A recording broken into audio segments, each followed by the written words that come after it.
Bonjour les humains, 15 mars 2024, je voudrais vous parler des tatouages. Alors, pour commencer, je voudrais remercier la personne qui me l'a fait remarquer. On n'est jamais au fait des substances que contiennent les encres, comme dans tout maintenant.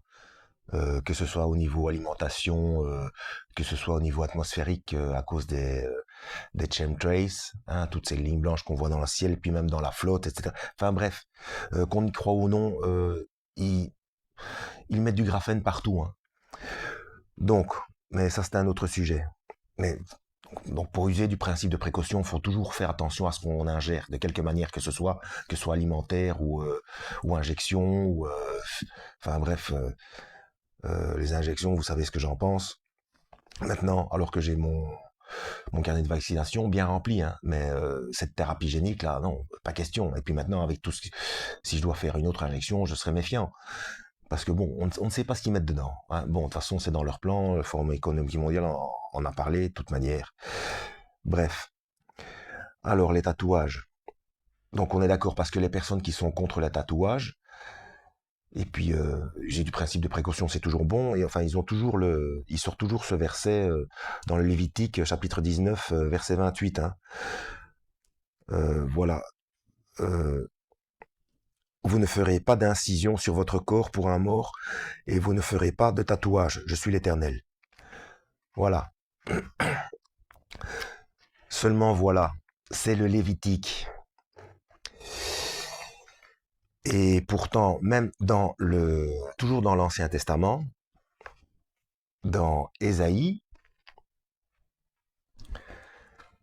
chapitre 49, à partir du verset 14, si on disait, l'Éternel m'a abandonné, le Seigneur m'a oublié, une femme oublie-t-elle l'enfant qu'elle allait? N'a-t-elle pas compassion du fils qui est sorti de son ventre? Même si elle l'oubliait, moi je ne l'oublierai pas. Je ne l'oublierai jamais. C'est l'Éternel qui parle, hein. Vois, je t'ai gravé sur mes mains. Tes murailles sont constamment devant moi.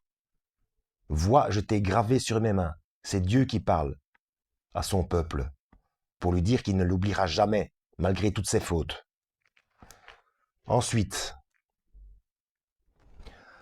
dans Romains chapitre 7, verset 6, mais maintenant, nous avons été libérés de la loi, car nous sommes morts à ce qui nous retenait prisonniers, de sorte que nous servons sous le régime nouveau de l'esprit et non sous le régime périmé de la loi écrite.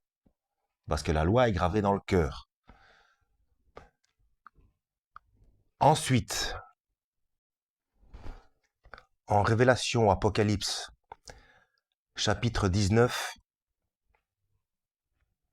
verset 16, lorsque Yeshua revient, hein, il portait sur son vêtement et sur sa cuisse un nom écrit, Roi des rois et Seigneur des seigneurs. Bref, c'est pas fini, je sais ce que vous allez dire. Le Seigneur a dit, ne croyez pas que je sois venu abolir la loi et les prophètes, je suis venu accomplir. J'y viens. Mais là, on va dans Amos, chapitre 5, à partir du verset 24 ou 25. C'est ça, à partir du verset 25. Donc c'est Dieu qui parle, hein. Il parle à son peuple et il dit, m'avez-vous offert des sacrifices et des offrandes pendant 40 ans au désert, communauté d'Israël?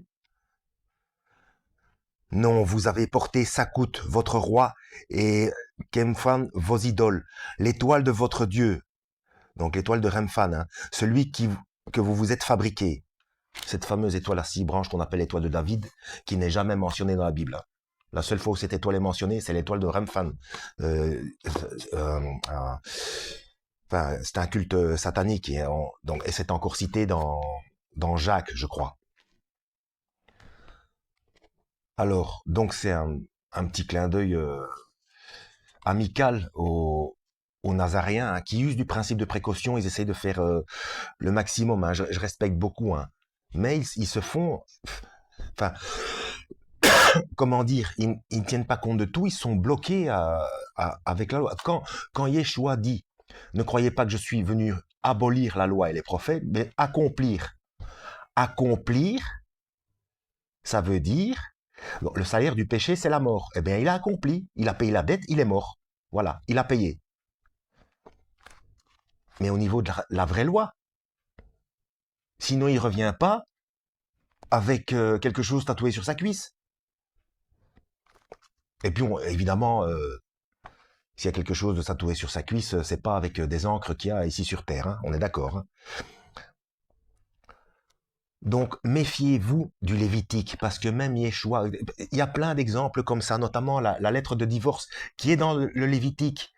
Yeshua le reproche bien aussi, il le reproche bien aussi, il dit, c'est Moïse qui vous a permis ça, parce que vous avez la nuque raide, parce que vous avez le cœur dur. Mais au départ, il n'en était pas ainsi. Donc, c'est ce qui prévaut, c'est ce qui est prévu depuis le départ. Donc, au niveau de l'alimentation, c'est pareil. Et je vous avais cité dans ma playlist ou ma vidéo l'alimentation. Hein. Dieu dit, je donne tout ce qui se meut, tout ce qui bouge, tout ce qui vit sur la terre comme nourriture à l'homme, excepté le sang. Donc voilà. Alors on pourrait dire, oui, mais alors on peut être cannibale. Non, ben non, c'est parce que ça c'est une loi qui est inscrite dans le cœur. On sait qu'on ne mange pas son semblable, bon sang. Enfin bref, méfiez-vous du Lévitique, c'est reproché, c'est expliqué. Euh, même, il n'y a que les 10 commandements que Moïse a reçus qui ont été écrits par le doigt de Dieu. Le reste du Lévitique, il faut creuser le truc, il faut vérifier avec les paroles du Verbe de Dieu, c'est-à-dire de Yeshua, du Christ. Donc c'est lui qui prévaut, puisque c'est lui la parole de Dieu. Et puis on voit bien que, donc, et même dans les 10 commandements, j'en ai déjà parlé, le sabbat, il a bien dit, c'est le sabbat qui a été fait pour l'homme et non l'homme pour le sabbat. C'est-à-dire, il faut respecter le sabbat, mais s'il faut faire quelque chose pour obéir à Dieu, eh bien on coupe son sabbat. Où est le problème? Voilà, donc les tatouages, attention aux encres, donc principe de précaution, faut pas se faire tatouer, quoi. Mais s'il y a quelque chose d'horrible ou je ne sais pas, moi, après, c'est chacun est libre, hein, on n'est plus sous la loi, mais il faut quand même obéir aux commandements de Dieu. Mais il faut savoir ce que sont les commandements de Dieu. Vous voyez, il faut chercher soi-même, hein, mais je vous ai montré plein de versets, hein. Donc, Dieu ne se contredit pas. Donc, quand il y a quelque chose dans Lévitique il ne faut pas obéir aveuglément. Écoutez, franchement, 613 commandements. Yeshua l'a reproché aussi aux pharisiens qui, il a dit, vous n'arrêtez pas de rajouter des choses sur les épaules du peuple, alors que vous n'entrez pas vous-même au paradis. Enfin, je ne sais plus les mots exacts, hein, mais vous voyez de quoi je veux parler. Hein. Bref, donc, méfiez-vous du Lévitique, creusez la chose, lisez vous-même, et ne soyez pas butés sur des choses. Il faut lire régulièrement, et c'est l'enseignement du Christ hein, qui compte. C'est lui qui permet de voir clair. Hein. Voilà, que Dieu vous guide.